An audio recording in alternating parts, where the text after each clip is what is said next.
Oh my God. Becky, look at their butts. They don't have any holes. They look like one of those Ken doll girlfriends. But you know, who understands Barbies? 2 cheeks, no hole. They look like total ostomates. I mean, they're butts. There's no hole. Are they just 2 best friends without buttholes? Like, how do they poop? I mean, gross. Look, they just got bags. We got poop bags and we cannot lie. It's so great that we did not die. We're 2 best friends with no holes in our ends and a bag around our waist. We just smile and we pull up tough, even though our butts are stuffed. We don't poop in the jeans we're wearing. Our stories we are sharing. So Danny, Danny, yeah? You have a healthy butt? No. Well, shake it. Shake it? Shake it. Shake it. Shake that unhealthy butt. We got bags.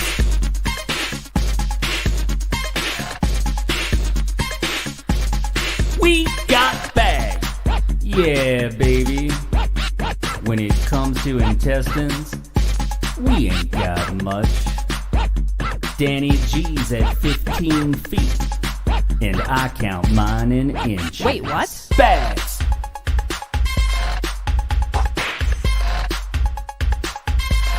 We got bags. It's time for DBI Live. Here are your hosts, Danielle and Joe.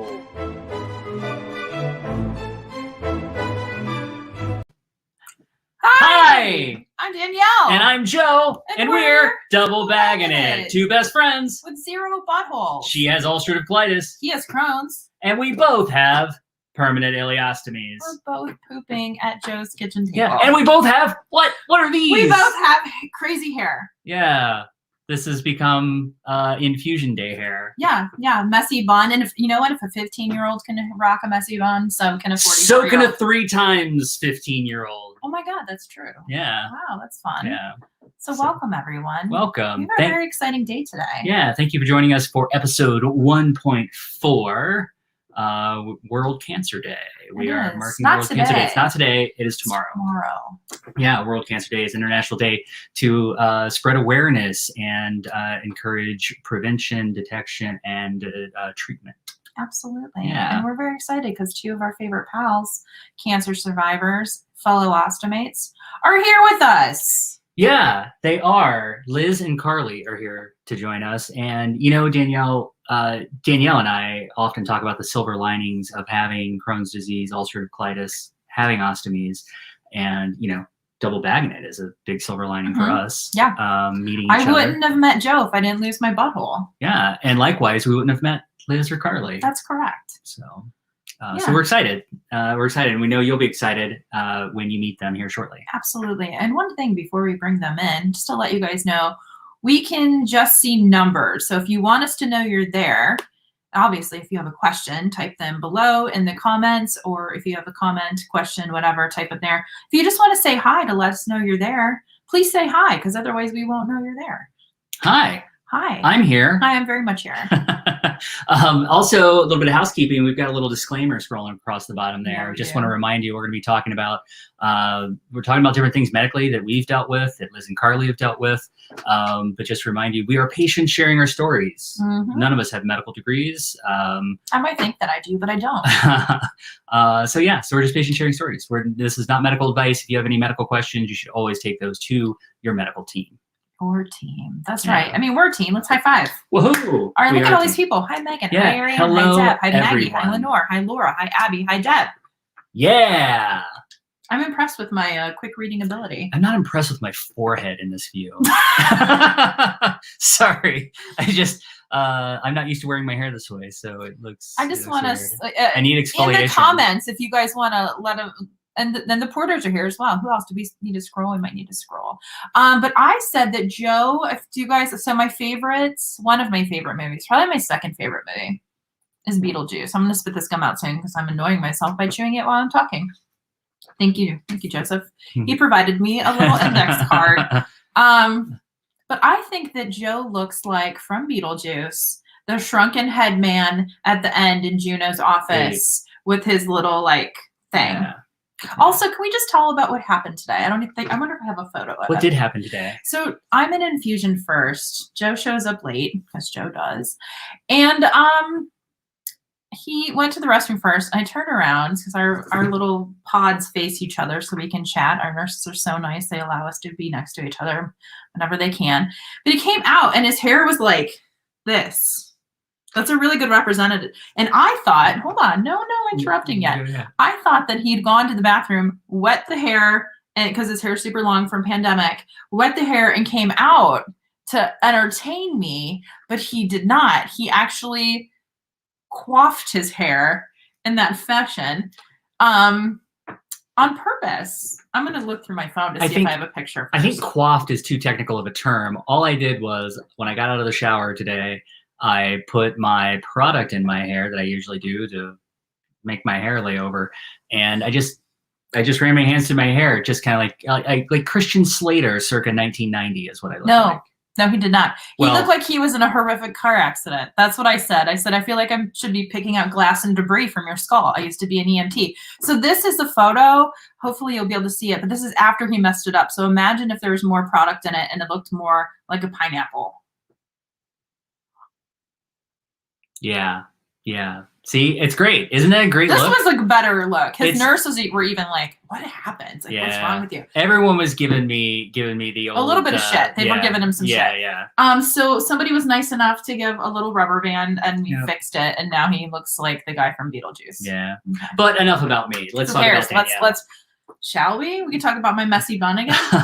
No. Is anything to talk about you, to share? I mean, I have some good news today. Yeah. I have some good news. So you guys may have seen on our social media, I was modeling a hospital gown the other day because I had an MRI. So I've been feeling shitty. Let's just put it out there. She has. I've been feeling really shitty. More so, like, very reminiscent of before ostomy surgery. And so, and I had a little bit of what they thought maybe was a fistula. So my wonderful team of GI and colorectal surgeons got me directly into an MRI. Had my MRI on Friday, and I found out today that we thought maybe I had Crohn's disease instead of ulcerative colitis, which does happen to quite a few people, but usually it's usually within like 3 years you'll find out if it's the opposite of what you have. Yeah. Not 28 years later, which is what happened to me. So anyways, good news is I found out I don't have Crohn's. It's still colitis. No, I thought there was some funky stuff going on in there. But yeah, so that was some good news. Some other weird things came out of it, but nothing like bizarre. And I get to go back to pelvic floor physical therapy for probably another 6 months. Because what it was is, and I don't know how to pronounce this. So if you guys are in the know, which I think our friend Maggie was on here, she may know how to pronounce it. But I have levator or levator, however you pronounce it, levator ani syndrome. Basically, my pelvic floor muscles are crap, and they're not like pliable, and they're like hard, like the edge of a table, really. So that's what's happening, because I felt like I was trying to birth a like 10-pound baby head out of my butthole that doesn't exist. And Danielle jokes about this, and I like this joke because if I had a choice of how to pronounce it, I would say levator ani. That's right, Harry Potter. And be on Harry Potter. I mean, I felt like I had the three-headed dog coming out of my non-existent butthole, so that makes some sense. Yeah. So levator ani, if that were a spell on Harry Potter, it would make like everybody's butthole detach and fly around or something. I could. Levator ani. I could. Okay. Or make you fly around by your butt. This is what happens when people just let us talk on TV. All right. Well, enough silliness. You know, we're gonna bring our friends in here in a minute to talk about it's World Cancer Day tomorrow.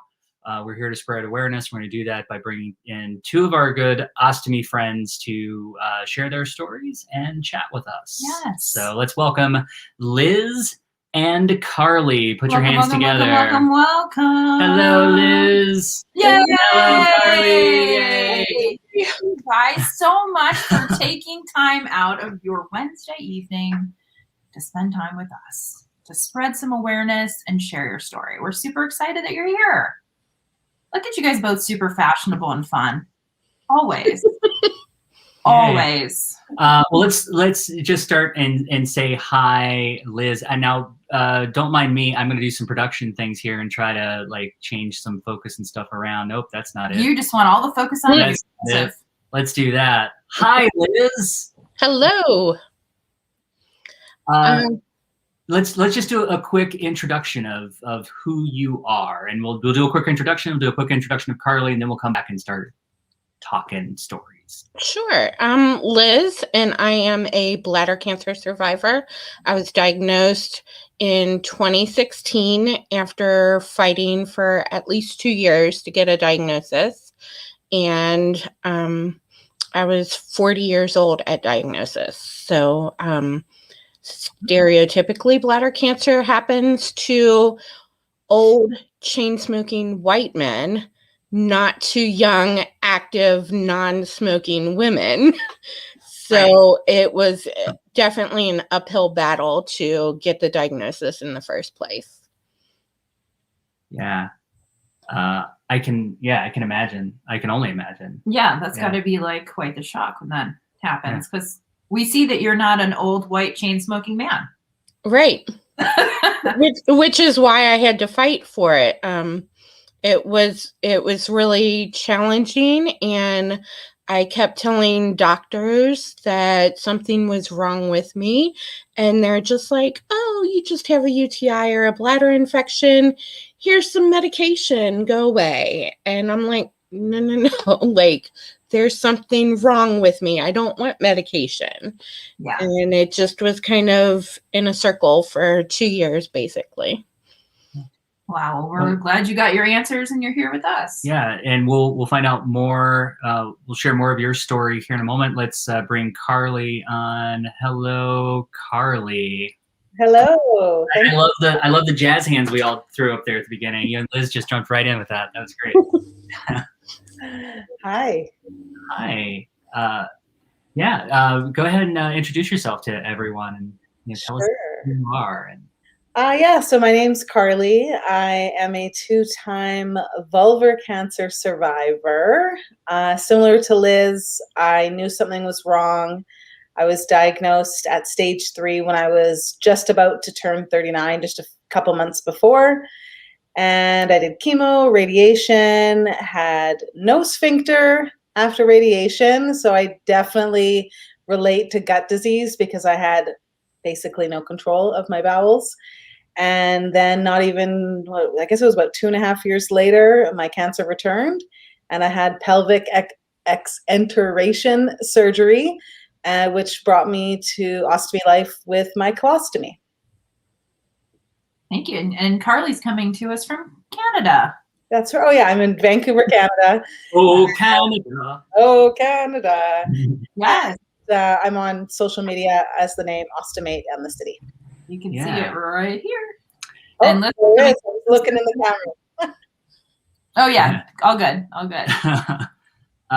Great. Well, thank you both for being here. And we have lots of comments. We're gonna pop back here to this, and we're gonna see some comments and questions. But I'd like to go in and let's go to more, I guess, as much of your story, in-depth story as you'd each want to share, and then also include and share things about your. Well, we'll actually save that segment after. We'll just share your story, your cancer story, and your journey more as much as you'd like.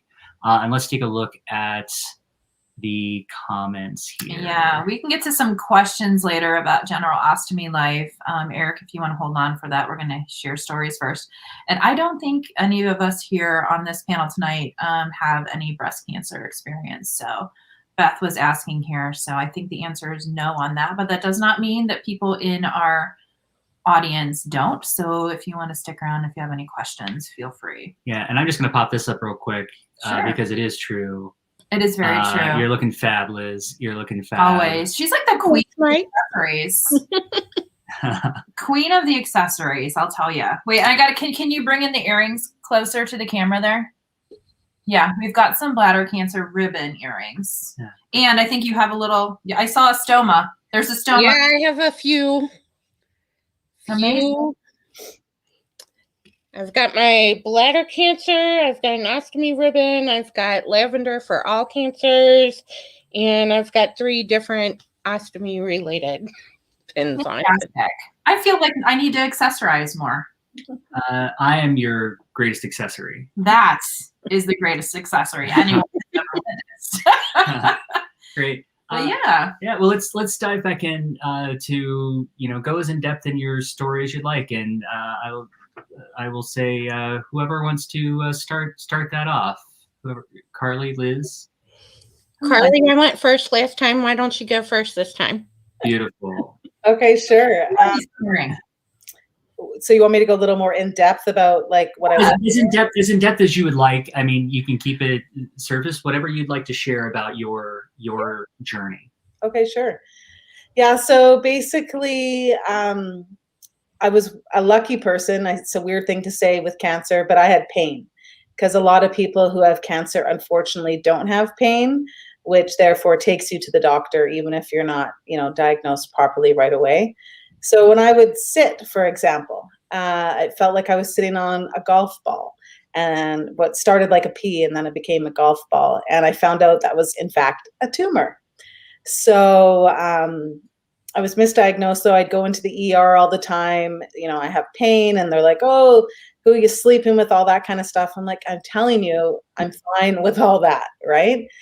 And finally got referred to a specialist, and we all know it doesn't matter what type of specialist, you have to wait. So I sat at home in pain for months, and again, I didn't know I had cancer yet, so the tumor grew, and I saw a specialist who basically said, I'm going to biopsy you right now. I think you have a tumor. And I was just I thought maybe a cyst or something, right? And 5 days later, it was confirmed, and I was rushed in for treatment, scans, and all that kind of stuff to start. I actually had some cancer in my lymph nodes of my groin. So I had some lymph nodes removed right away, which was a pretty easy procedure looking back now, but I was obviously very scared at the time. And underwent chemotherapy and radiation, with radiation being the more aggressive of the two. I had 40 pelvic radiation treatments. Wow. Yeah. So that's pretty much why my sphincter didn't work at the end. I mean, yeah, that makes sense. It was literally burned off, right? Pretty much. I mean, we kind of said if we kept radiating that I'd have holes through me eventually, right? Wow. So I went through all that and had the tumor removed by surgically, and they didn't give me the ostomy the first time. They said, let's just watch you closely, because I didn't have good margins. And so they did watch me closely, and my cancer did come back. But in the time between the cancer diagnosis coming back, I had terrible bowel control, like anxiety, like up to the roof. I couldn't be in a car. I couldn't go for a walk because I thought I was going to soil my pants, because I had had that happen to me. I was running to washrooms. I was driving and panicking and calling people while driving to calm me down.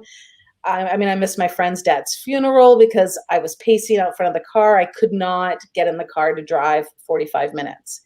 So when my cancer came back, I mean, obviously it was very scary. I was going to have a lot of things physically done to me, but the ostomy was one part that I accepted right away, because I wanted that part of my life to leave, So as much as I might have had a little Crohn's at one point, they suspected, but we don't really know for sure.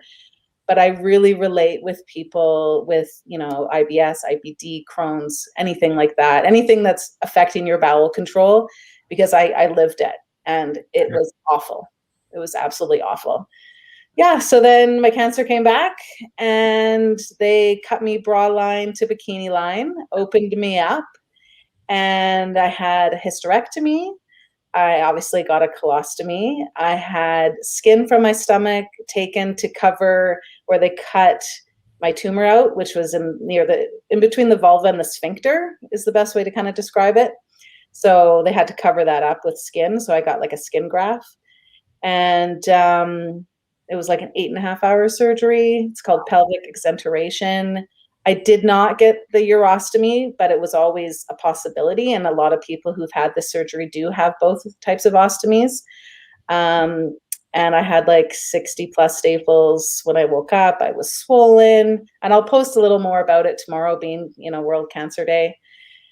And I was alive. And that was the number one thing, was to stay alive. I know there's been stories of people who have, denied getting a surgery to have an ostomy to save their life, and unfortunately have passed as a result. And that was the last thing I wanted. I was more scared about reconstruction. Like, I didn't get my whole girl parts reconstructed. I'm very fortunate. I'm okay that way. But I was really scared about that. Sure. So I was getting marked for my ostomy, and I was, a little teary-eyed, and the nurse or whatever, the technician person that was marking me said, "Are you okay?" I said, "I'm really nervous." And they're like, "Oh, you'll be fine with an ostomy." I'm like, "No, I'm nervous about down there when they cut out the tumor." And the guy was a male nurse, and he said, "If we can reassign gender, you're going to be just fine." And I was like, point. Yeah, it blew my mind. And I think that's one really big moment for me of how I kind of remained positive and didn't become an alcoholic during all this, because this male nurse if a male can say that to me, then I'm going to be fine, right? Doesn't mean I didn't have struggles. I've had hernias, I've had seromas, all this kind of stuff from the aggressive cutting. But mentally, I've usually been in a pretty good place. That's great. Wow. Yeah. I'm just still on the whole what the nurse told you. I mean, that's so true. And sometimes it takes just like one sentence from someone. You're just like, oh, okay. Yeah, I got this. I mean, it was really big for me. I mean, I was a single woman. I'll be 3 years in a couple of weeks that I've had my ostomy. So I would have been 42 at the time. And I was worried about, my parts. Sure. I mean, the lady bits, you got to protect the lady bits. Yeah, right. And, I mean, there was definitely times where I said, "Why couldn't have been breast cancer?" Not that breast cancer is fun or in any such way, but I was so scared when it came to genitalia, and it's the weirdest thing to talk about with people now. Yeah, I mean, we're so happy you're talking about it, because so many people don't talk about it. So we're happy to have you here doing so. Yeah, and like the people with bowel cancer and stuff, we've had very similar type journeys with our surgeries because it's all so close. I basically say if you've had cancer below the belt, we've had very similar things happen to our bodies. Doesn't matter that it's a different cancer, because it's all in that area. Yep. And so I really relate to people on different realms of ostomy life, because I've had so much happen to me before and after. So yeah, and that's how I met you guys, because I was on Instagram about to get an ostomy, and I was like looking up people, and I saw you guys, and I was probably saw this and was like, I gotta get in on that. I mean, had that ponytail been there, 3 years ago, things would have changed for me, right? Wow, it's life altering. Well, I mean, my cancer has not been fun by any means, but it's, I think, made me a better human. It's given me more purpose, advocacy. I don't advocate for cancer as much now as I used to, just because I think my ostomy life needs more fighters than the cancer life does. But I'm definitely very outspoken about all that kind of stuff.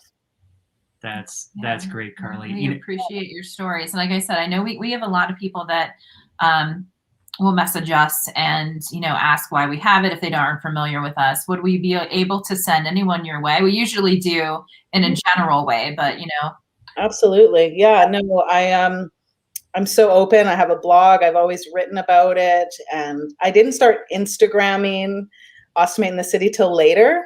I wish I had done that earlier, because there would have been so much that I see people sharing now that I've been through that I could have shared as well. Mm-hmm. But it's all about everybody's time. You don't have to post crazy revealing photos to make a difference. Just like that nurse said, one sentence that made a difference to me. Exactly. So my platform is basically about tips and tricks and how to live comfortably with an ostomy. It's not so much about fashion or beauty. Like, it's more about the real life stuff, like how your skin's going to be, and what brought you here, and all that kind of stuff. And I do enjoy your favorite products parts. Yeah. So you want to tell everyone a little bit about that? That's always cool. Yeah. So, I mean, kind of going back to what I said, when I first got my ostomy, I was doing a lot of research about, different brands out there, different products to wear with different type stomas. Because I was expecting this like beautiful rosebud, and I could do like a heart with my stoma and like post pictures. But I got a more flat kind of retractable type stoma, and that's not a really pretty picture. It's really not. So I didn't understand really how to manage it when the pictures of what I was finding were completely opposite of myself. So I just said, you know what, if I can't find what I need, I'm going to start talking about what I need. And along the way, the favorite things came about. So I would find a adhesive remover, I would find a lubricant, whatever it may be. And I started small, right? Talking about my favorite things. And then it just kind of snowballed from there. And I'll never talk about something if I personally don't love it. Like somebody could give me $1 million, and if I didn't like that product, I won't say it's a favorite, because it's about a community that needs help and support. And that's, my mission. And I just really like hearing from people like, oh, I took that piece that you recommended and it helped me, and I'm getting less leaks, like whatever the case. And I DM with people all day long. I have such a good time meeting people. And my friends are always like, why are you on your phone? I'm like, somebody stole my skin. I got to find somebody in St. Louis, like. I love your like rescue moments. She's like, we need somebody in this area of the US. And yeah, like you had some amazing stories. Like you were able to get, somebody was missing something or ran out of product or whatever. And she's in Canada. She was able to rally the troops in the US, find a specific area, find a specific person, getting stuff within like hours, as opposed to the person having to wait till next week. Yeah. It was very amazing, commendable. That's awesome. And that just goes to show how powerful our communication is in this community, be it on Facebook or on Instagram, what have you, is you can connect with people so quickly. And instead of waiting that, whatever shipping time to get those products, there could be somebody within an hour that can just drive and bring you some. And everybody usually has something extra to help somebody when they need it. So I've done that a few times, and it's been pretty cool. And now those people are kind of like ostomy buddies, and they help each other. And, I have group chats that the three of us, or however many are in that chat, talk together and how we're doing. And it makes it kind of all worthwhile. Awesome. That's terrific. That's so terrific. Cool. Well, thank you, Carly. Thank you for sharing all that. And we'll obviously be back here. We're going to take some questions as soon as here a little bit later. But let's pop over and let's say hi to Liz again. Hello. Hello, Liz. Your turn. Yeah. So let's hear about story time with Liz. Your journey, Liz, is in depth as you'd like to go. Well,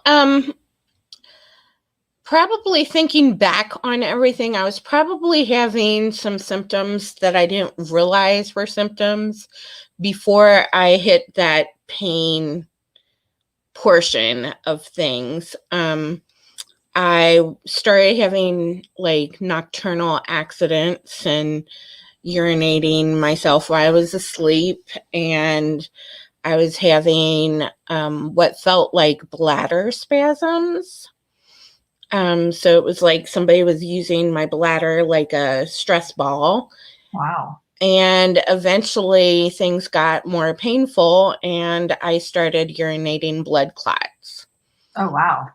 And I was going to the emergency room and telling them that. And because those things don't happen on command, and I didn't have like outright blood in my urine that you could see, like my urine wasn't turning red or anything, which is one of the most common symptoms of bladder cancer is red urine. They didn't believe that I really had a problem. So eventually I went in and started to get the same old rigmarole with the emergency room, and the doctor asked me, "Are you sure it's not associated with your cycle?" We've heard that quite a bit. I'm 40 years old, and I use some choice words. Good for you. I know what hole it came out of. If you had blood clots going through your urethra, you would know it. And he laughed at me, said, I guess you're right, and told me he was going to go check on lab results, and I never saw him again. This was in the ER? This was in the ER. He sent a PA in to discharge me again with medication for infection and pain meds. And when she told me that, I said, can I at least get a referral to urology? And she's like, no, we don't usually do that. I'm like, that's all I want. Like, I don't want medication. I don't want your pain meds. I'm not drug seeking. I'm not some suburban housewife. Like, I want somebody to figure out what's wrong with me and fix it. That's your job. That's not my job. Yeah, that's amazing. And she was like, well, you haven't had this problem before. Yes, I have. I've had it for like 2 years.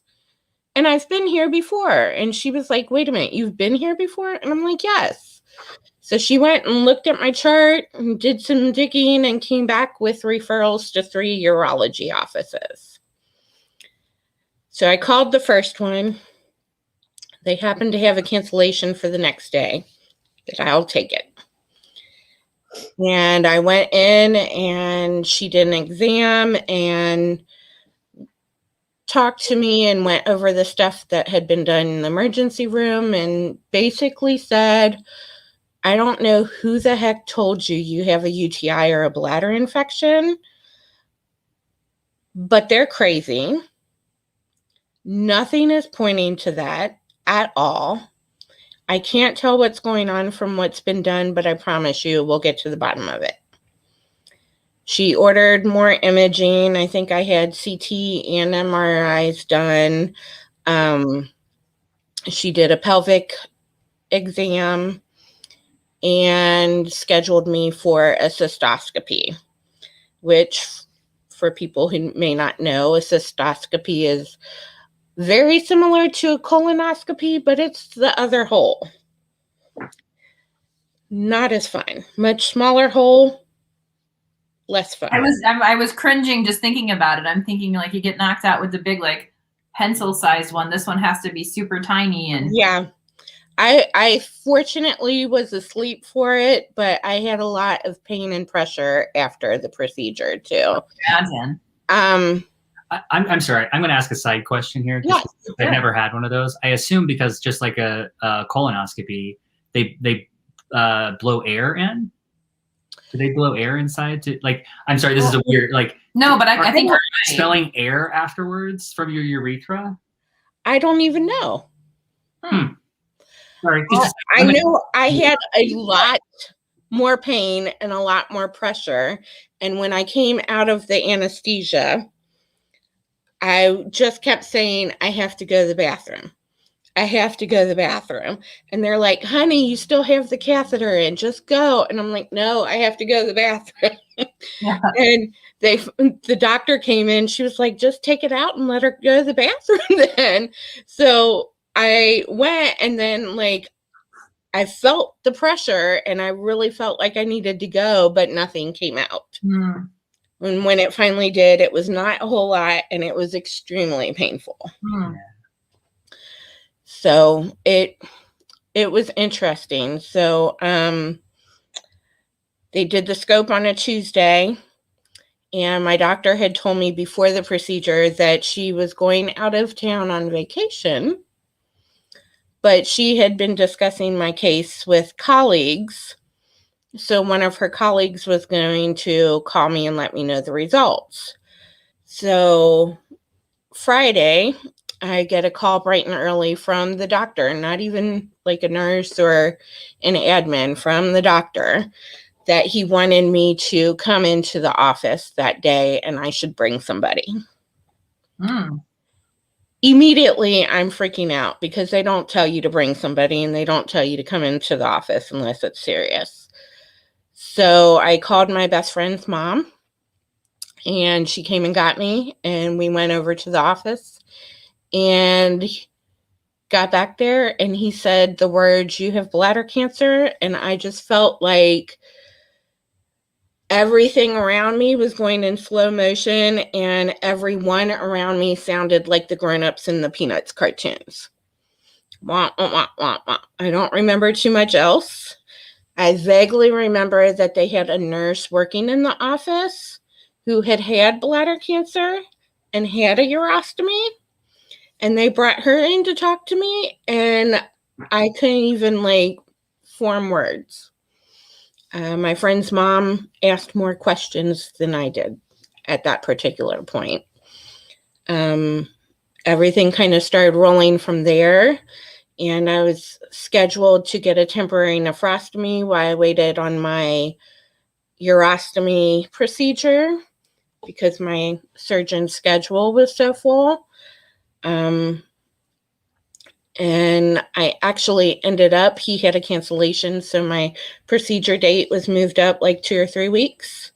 And the plan was to stay in the hospital for a week and then go to rehab for 2 because I lived by myself. And he didn't want me coming home by myself.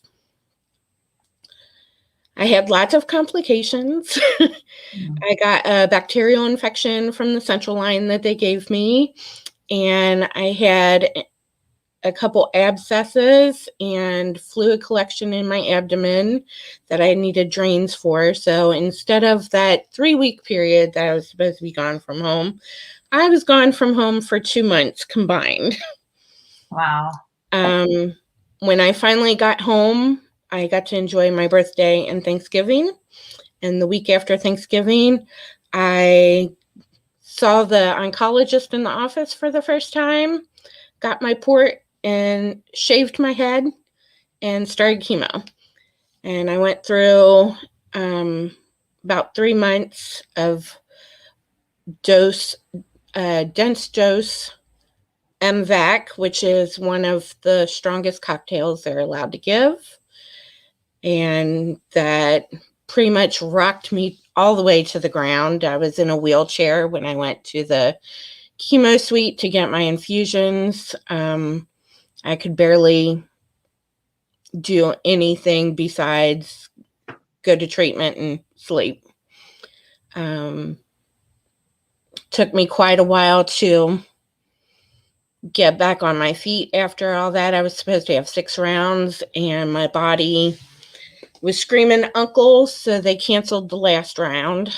And fortunately, I've been cancer-free since my procedure, technically. So just had scans last week, and those are still clear, so that's the good news. And I first tried to get involved with the cancer circles, the support groups in my area. I was not really feeling like I fit in with.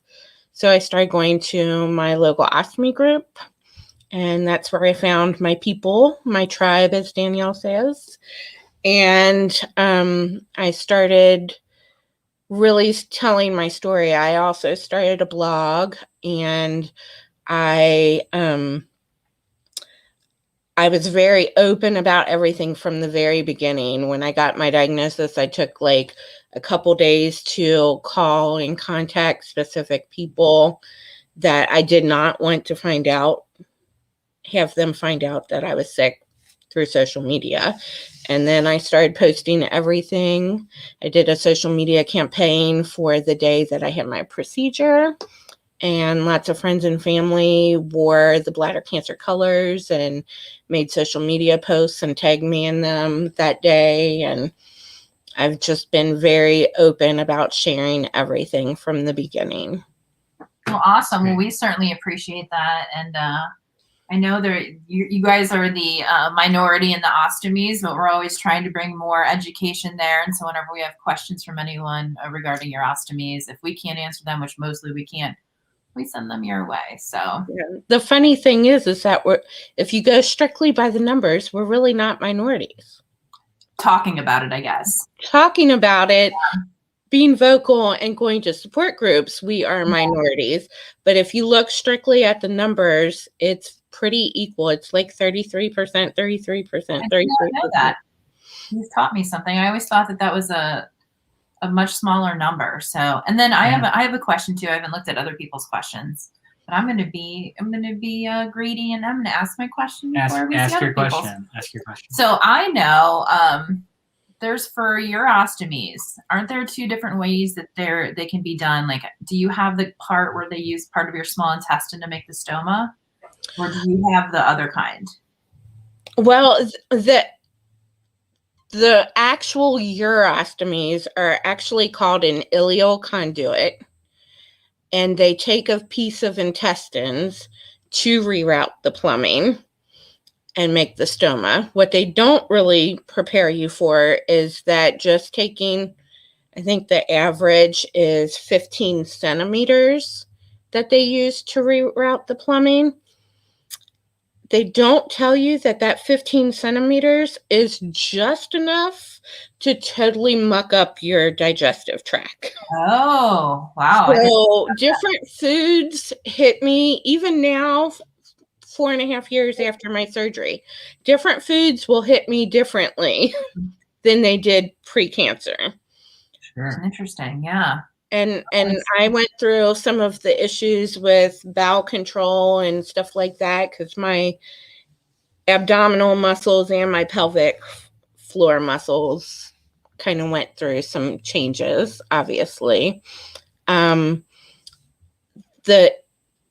other diversions that I believe you're thinking about are either a neobladder or an Indiana pouch, and both of those are actually considered internal diversions. Mm-hmm. So I don't know a whole lot about how they're made. I know a neobladder, they do use part of the intestines, and they make like a pouch, like a pseudo bladder out of the intestines, and you have to retrain your body to urinate. Wow.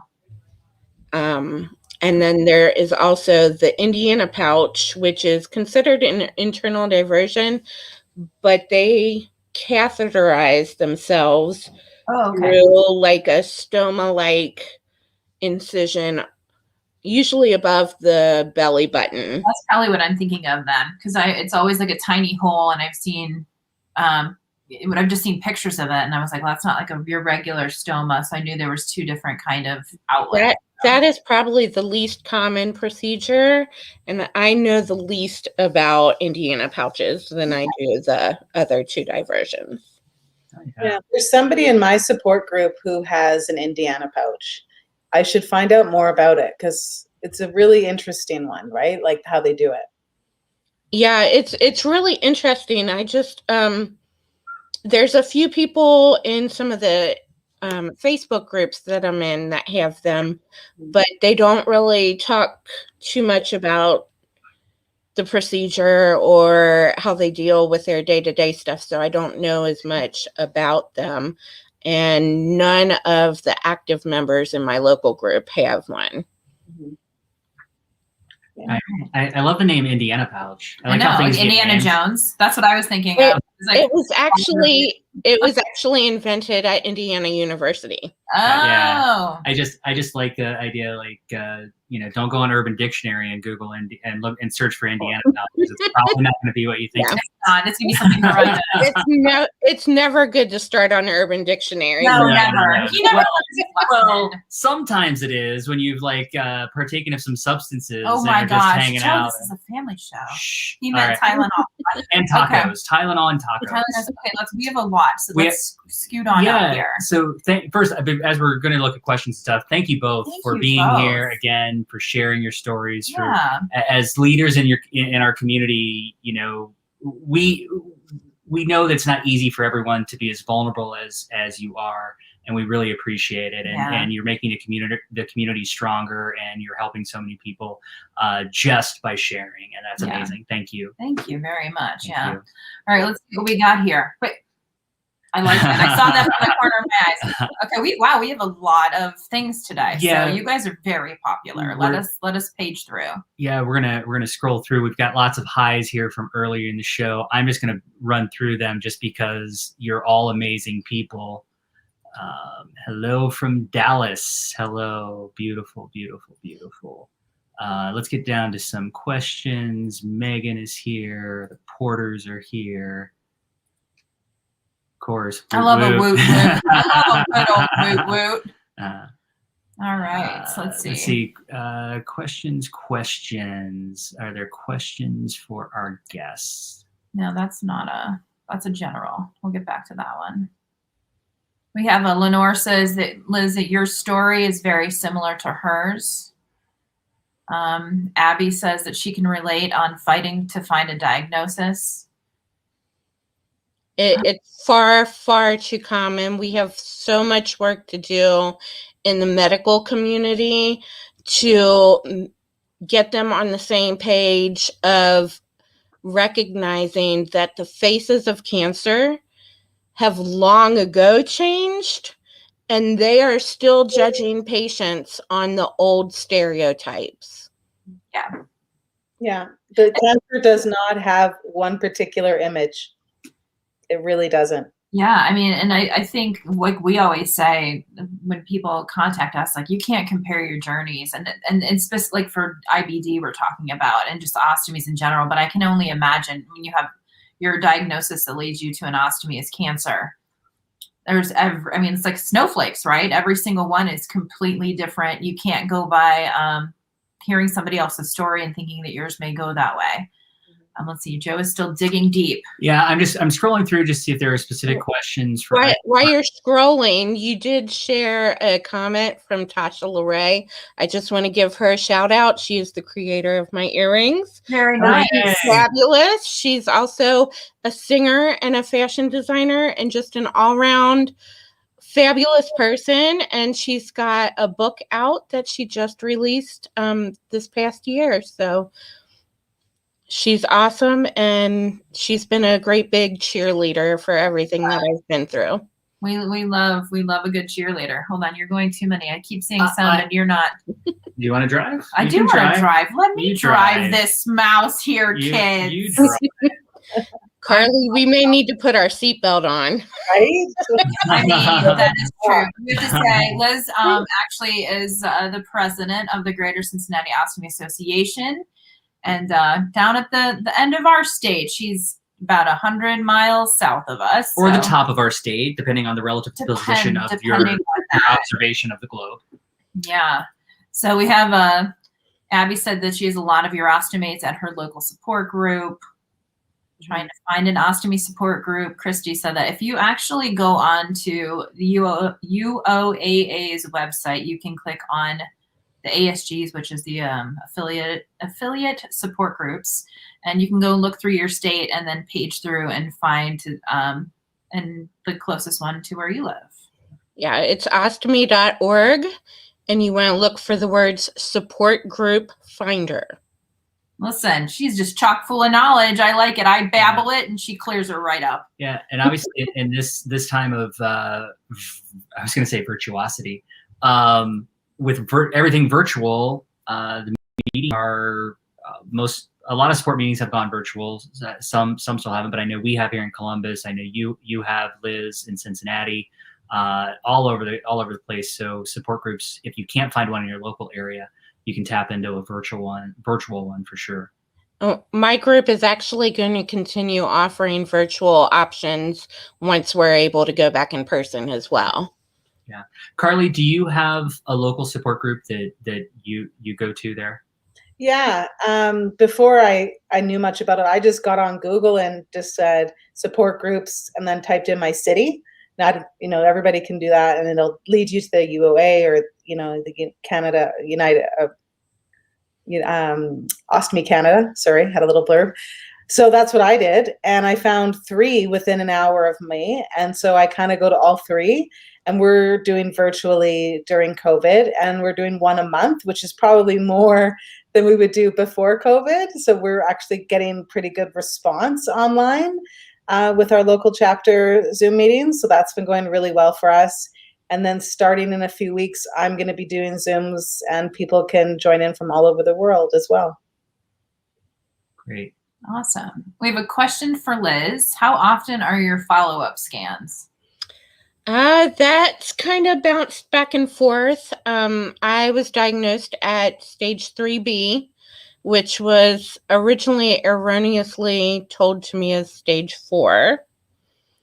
So the downgrade was kind of nice. It was a little bit relieving. I've had a few things in some scans that have come up now and then that have kind of made my oncologist and urologist pause.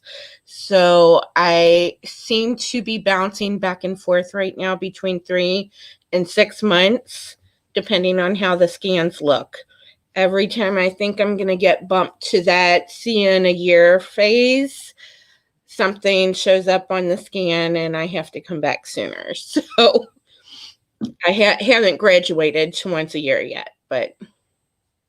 Yeah, I haven't had a scan since my surgery 3 years ago.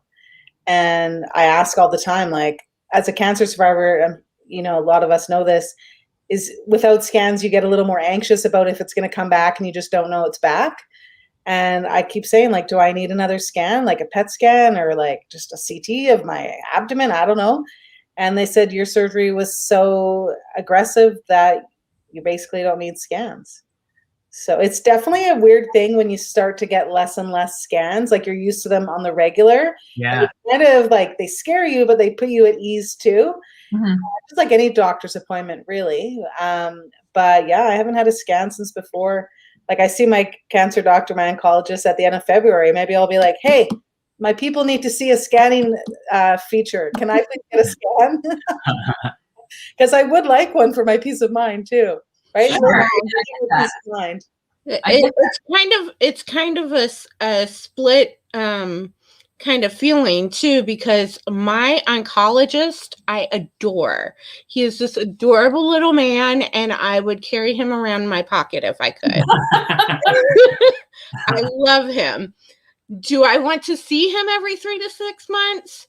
Maybe not, unless we're like at a dog show or I see him in the social arena, but I don't want to see him in the office that often. So it's kind of like, yeah, I like seeing those people, but maybe not quite so much. I get that totally. We have, just to jump in here, Deb, thank you for reminding us. If you guys have not downloaded the Ostomy 101 app, it's a free app. You can get it on Google Play Store or Apple, what's it called? The App Store. I don't know. iTunes, Apple. I don't even know what things are. Now I see what Johnette's usually on. Maybe she'll chime in for us. Yeah, I totally get why my kid makes fun of me when I say things like that. But yeah, so that is an amazing it's also resource. A website. It's also a website. Yes, also a website. .org. We have another question here for both of you. Did you have clear margins at surgery? I did. They took out my bladder, ovaries, fallopian tubes, uterus, cervix, and pelvic lymph nodes all out. Did my ostomy placement and checked the tissue around where everything was at. And at that time, when everything was removed, I had no signs of cancer in my body.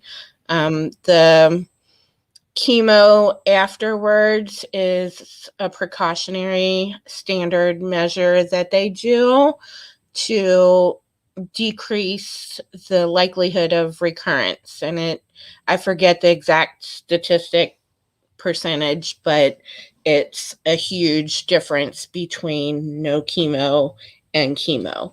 So even though I wasn't thrilled about chemo, I did chemo. Yeah, and for myself, I never really had margins, and that was one of my problems. So if you guys don't know what margins are, like I have moles all over. So just think about if you were to cut that mole off, you want to cut further, and that's the margins, right? So that if there was anything that was spreading, you've cut it out. So when I had cancer the first time, had they given me margins, it would have resulted in the ostomy. It would have resulted in recon, that kind of stuff. So I didn't have margins in the beginning, which is why my cancer reoccurred. And going back to what I said about the aggressiveness of my surgery, why I don't have scans is because I now have them. but I mean, anything can happen to anybody at any time. But I never had margins. But I guess I do now. Yeah. Good explanation. That's good. We have another question. Since both of you have had chemo and have ostomies, did chemo have a bad effect on the adhesives of your appliance? I did not have any problems with the adhesiveness on the appliance. I think my biggest problem was that when I was at home, since I was sleeping a lot, I was usually connected to my overnight Foley bag, just a night drainage bag that a lot of urostomates use, because we don't feel anything when we expel into the bag. So if you're asleep, you're not going to know when to empty, so you hook up to a bigger bag. So my biggest issue was, that chemo fog, also known as chemo brain, that so many people talk about and experience, that somehow isn't even diagnosable. But we all experience it, and I would detach from my bag to go to the bathroom or get something to eat or even get ready to go to treatment, and I would forget to turn the little thing on the ostomy, keep the urine in the ostomy, so then I would start getting ready or going and doing stuff, and I'd have urine going everywhere. So that was probably the biggest issue for me. I've done that before. Yeah. I've definitely, listen. It's like Hansel and Gretel leaving crumbs, except we live a little trail. We all leave trails of whatever we have in our ostomies. We've all done it before. Yep, straight over to Chipotle. I've left that trail before. You know what? I feel like some people who do have a butthole probably left the trail after eating too much Chipotle as well. Just again.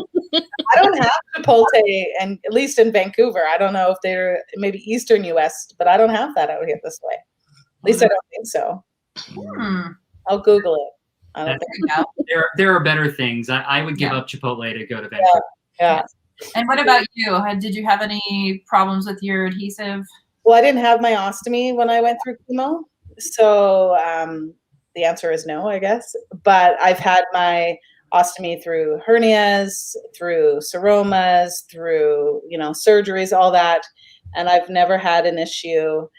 I think like a lot of ostomates, we start thinking like we're going to need the barrier strips around our pouch when we put it on. And I did all that, and I never really needed it. I always did pretty okay with the adhesive of my pouch. So I've been pretty fortunate that way.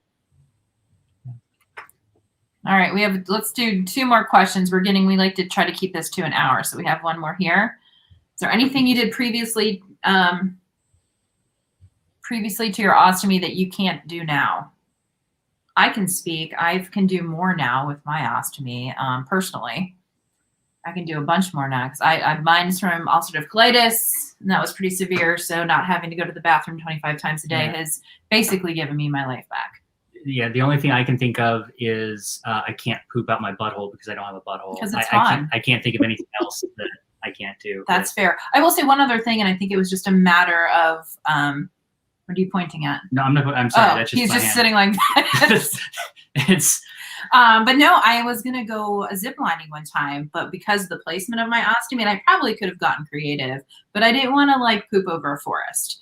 So I felt like I shouldn't do that. But that was the only thing I really came close to not being able to do. Yeah. But go ahead, ladies. Anything for you?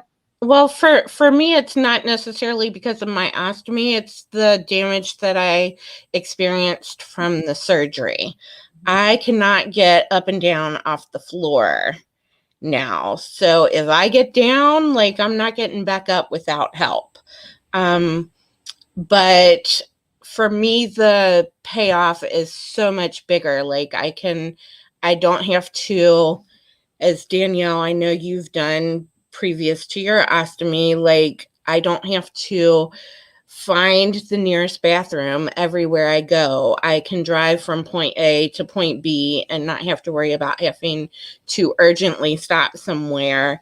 I'm able to sleep through the night again, which is huge. I mean, when you're running to the bathroom sometimes as often as every 5 minutes, you're not getting sleep, and then you're sleep deprived, and then you think you're crazier than you already think you're going because you're not getting enough sleep. So there were so many domino effect type things that I experienced before I actually got my diagnosis that living with an ostomy is nothing in comparison.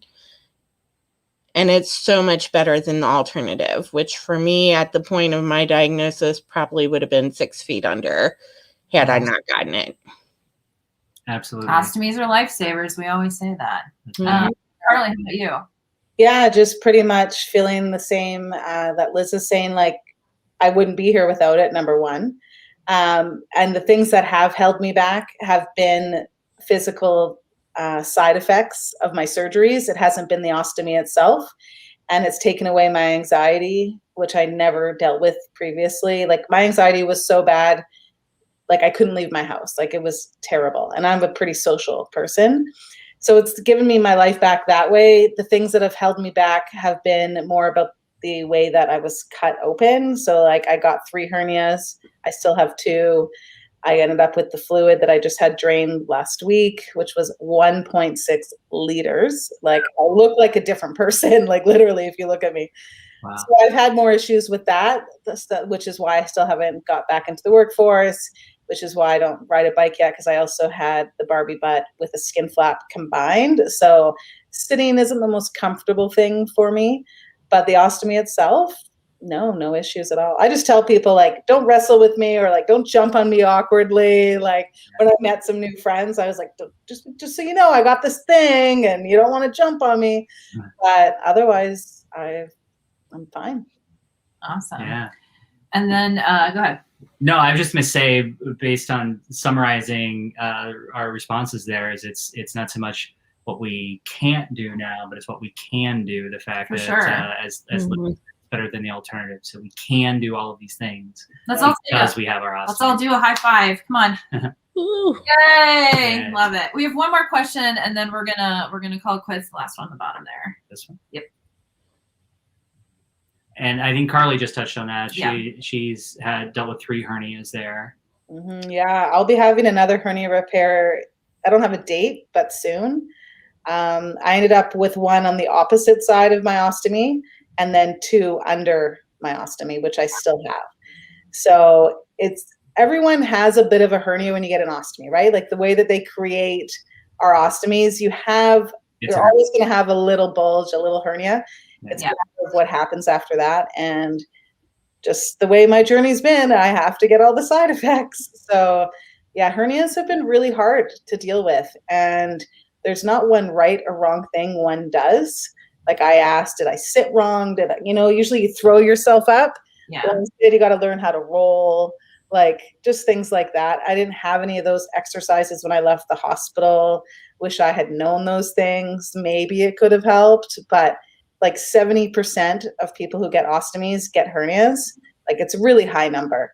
And so now with my repair, which worked, which will be good for my next one, I just wear Comfizz all the time. I talk about them.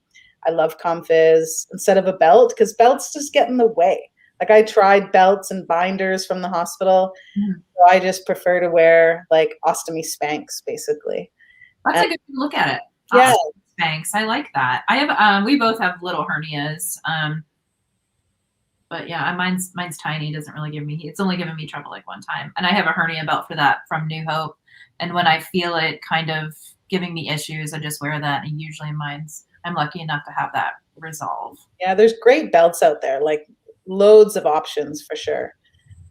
I just don't like having that one extra layer of clothing. You know what I mean? Like I find like if I really have to pee, I'm like running to the bathroom and you go to pull stuff down, you pull your ostomy belt down with, and I'm just like, yeah. So if I can avoid more things under, I do. And, I didn't end up with the urostomy, but I definitely had to train my bladder when I woke up from such an aggressive surgery. So I had like the little commode beside my bed for a long time. And my bathroom's not far, like maybe 20 feet from my bed.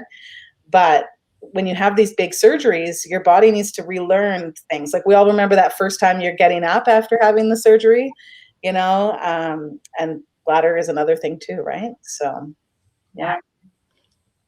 Hernias suck. I have one.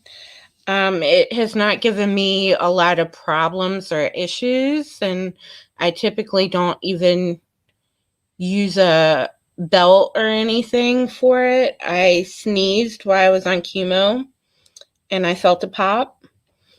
And I said to myself out loud, because that's what you do when you live alone, I bet I just gave myself a hernia. And my post-chemo scan showed that I did have a hernia, and my oncologist came in and said, "Hey, did you know you have a hernia?" And I said, "Yeah, I know exactly when I got it." And he was like, "Tell me." I said, "I sneezed." And he said, "Get out of here."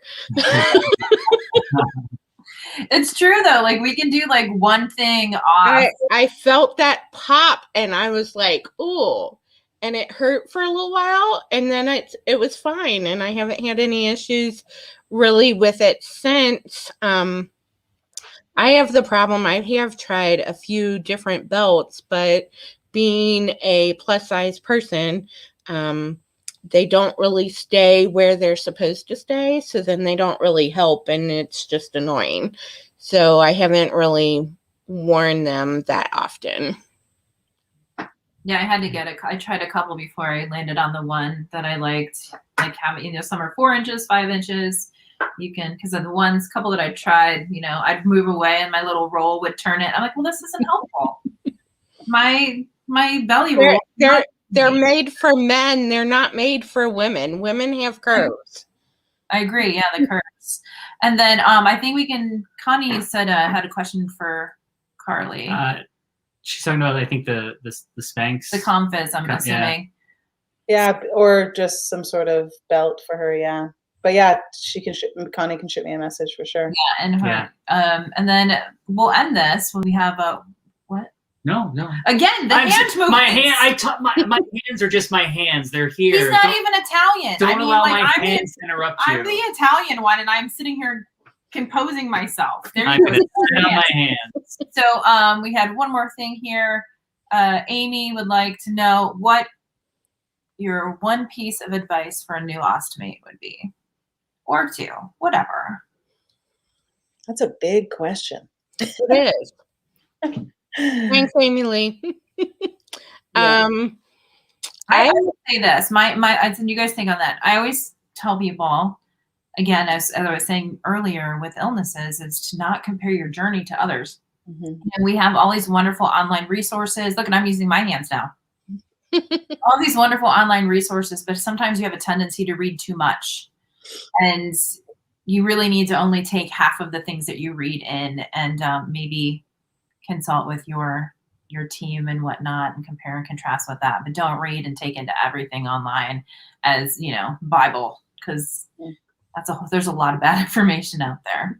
Yeah, no, I totally agree with that. I pretty much did that through both of my cancer journeys. My ostomy life is like, I needed to know this much, but maybe my mom needed to know this much in the notes. Mm-hmm. You're just thinking so many things, you're feeling so many things emotionally and physically, that if you put on too much in your head, it's overwhelming, and I think that's why people fall into depressions and stuff, is either knowing more than they need to know or getting the wrong facts, like anything that kind of goes with that.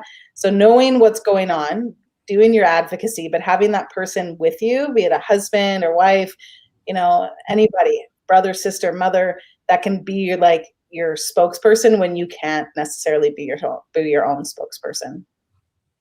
For sure. Liz, what's your? It's a lot worse to poop your pants than it is to poop a bag. Like that might be one tip. That really I have 2. One is to get involved in ostomy communities, regardless of what your primary diagnosis is. I was focused for over a year on the cancer part, and I was not getting the support that I needed from the cancer community on a number of levels.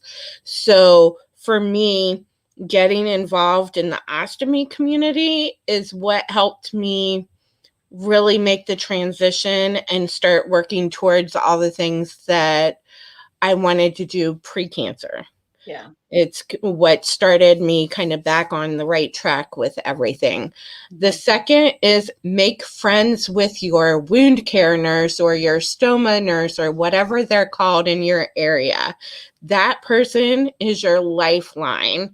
And whether or not you particularly like them, they're the ones who can help you when you're in a world of hurt with your ostomy or your peristomal skin or your hernia or whatever. They're the ones that have the most knowledge. Your specialist, whether it's oncology, surgeon, urology, or gastroenterology, those doctors generally do not know a whole lot of stuff about ostomies and peristomal skin. You need your wound care nurse for that. Totally. And I think it doesn't matter if it's cancer or ostomy or IBD, whatever, most of these organizations are run by volunteers. And so I think everyone can do a little more. You can be in the background, right? You can be the secretary who takes minutes at the meetings where you don't have to get up in front of people and talk, or you can help with fundraising campaigns, mailers, whatever. Because I know I volunteered with my local chapter and I'm the secretary. So I take the notes. And it's all volunteer. So our presidents, most of these people in any of these associations, so those of us who are involved in the community with awareness, maybe it's time to step up your game and volunteer and help, because a lot of these cities chapters go under because there's not enough people. And people think it's an age thing, and it's not. And even if it is the age thing, I love hearing from the guy who's had his ostomy for 60 years. He can teach me so much, and like to hear the difference of how the appliances have changed, all these things. So yes, we see a younger audience on Instagram and stuff, but those, more senior ostomates have so much knowledge. You can't put a price on experience. Yeah. Right. So I think sometimes people, they say, oh, good work to whoever they're following and this, but maybe it's time for you to volunteer too. I think sometimes, we can all do more, right? For sure. That's For great. sure. Yeah. That's great. Well, we thank you both so much. We've enjoyed having you here with us in our little studio. We look forward to seeing you. Yes, let's all do the hands. Let's all do the hands. That's great. We look forward to seeing you all again in person when we can, whenever that may be. But we'll certainly see you on the interwebs, in the social media. For sure. I'm definitely going to go to the next U of A big meeting in the States. Like Philadelphia, you guys had it once or something? Philadelphia was the last one. I'm actually on the committee. Our next one is supposed to be in Houston.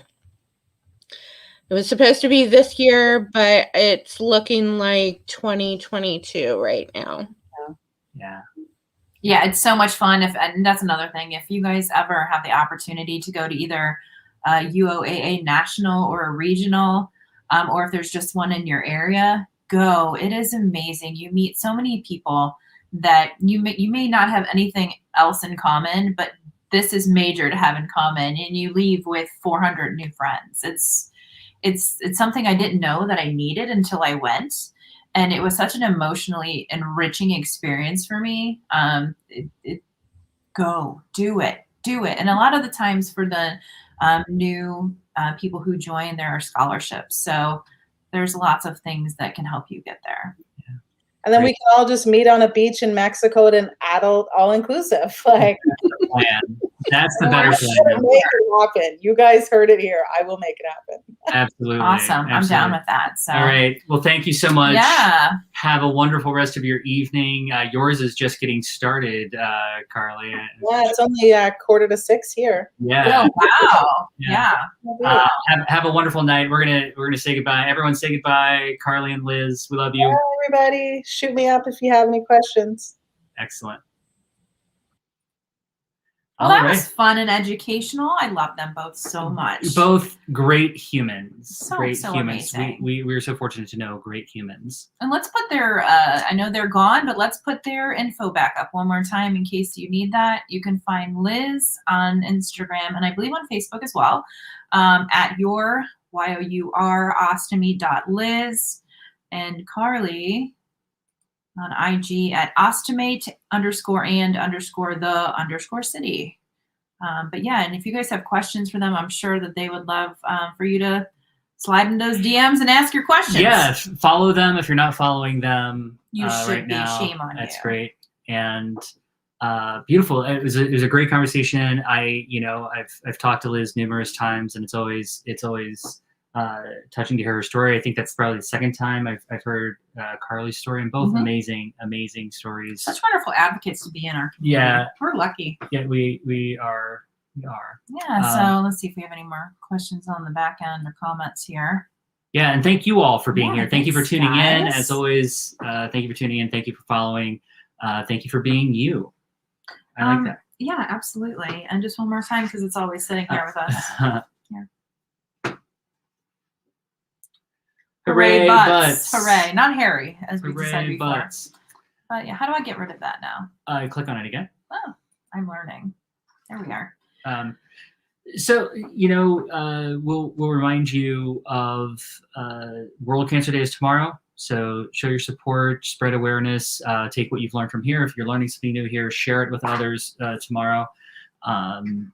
Follow us for new things. Our next show, when our next show will be, we don't know. Is that going to be next week? Oh, it might be. We haven't decided yet, so stay tuned. Follow our Facebook, and just a little bit of, we just started simulcasting on YouTube tonight. Yeah, so we're going to see how that works. Yeah, so you can follow us on Facebook or YouTube moving forward for these lives. And I think we're always double bagging it, but we've got a fun thing that we're going to end the show with here. We've been doing it. It is, we need a letter of the alphabet. Yeah, you get that. I'll be right back. We need a letter of the alphabet. So throw a letter of the alphabet in there. We're gonna read some fun stuff. Letter of the alphabet. We got some books here. P is for poops. P is for poops, everyone. So, and there's other letters in this book. So what's a letter of the alphabet? The first letter. Somebody throw it in the comments. The first letter that pops up there. Don't be shy. We have a P. We have a P. Well, okay. Both. We have K and P. Let's do you K. read one and I'll read the other. You do whichever one you want. Tell me to do the other. I will do. Hold on. I will do K. I will do P. All right. So again, this is from P is for Poops book. Let's tell them about our books first. Our books. We have a librarian, a double bagonet librarian. She is my sister, Laura. She has started collecting poop-related books for us. Children's books. And so we're going to have you guys join in the fun. We're going to provide entertainment by utilizing our library books. Today's show has been brought to you by the letters K and P. So K is for Komodo dragon. Komodo dragon's poop smells so bad. Just one whiff will make your nose so mad. I'm a Komodo dragon. That's what I just learned. I'm a Komodo dragon. Look, hold on. I'd like to show you the poops. Apparently it poops white.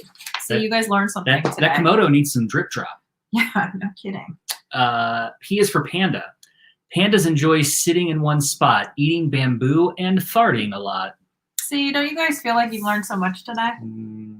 Amazing. I like the I can't direction. Panda fart. That's a panda fart right there. Oh, it is. It's like a fun thing. Hold on. I'm not done yet because I can't be. K is for kangaroo. Kangaroos live in groups called mobs, you see, and when they pass gas, they do it with glee. Did you like the P? I did. No, this is a different one. P is for pelican. Pelicans can't fart. Their butts are a bore, but they drop poop down below as they soar. Pelican poop. Yeah. You're welcome, everyone. You're welcome for that information. I've been Joe. I'm Danielle always. And together we are Double Bagging It. Tune in next time. Good night. We love you all. Bye, everybody.